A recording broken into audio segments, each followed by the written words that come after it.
I'm sure people are still recovering. So while they recover, let's go to the Intense 5. Dancehall artist Version demands an apology after he was denied entry to Bermuda. Turns out that he was supposed to perform at a concert there, but it was cancelled. He still went as a visitor, but immigration said, nope, no sir, not today.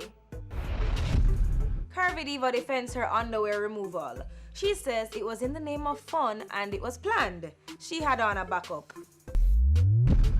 So Kandis Wow has switched management. She accused her former manager of withholding money from appearances she has made and has now placed all her bookings in the hand of her boyfriend, who seems quite excited to take it over. Of course he would be.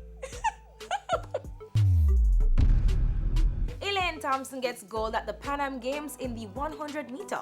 Big up to all the athletes over there repping our little country. Yeah. And now holding the spot this week, the pastor and the Ras are now friends. Aww, after that video went viral, no one knew what was going to happen, but I'm happy they made up. That's it for the Intense 5 this week. Remember to follow us on Instagram at TVJ Intense. When we get back, Spice gets into all sorts of trouble at her party. Intense Soup forward.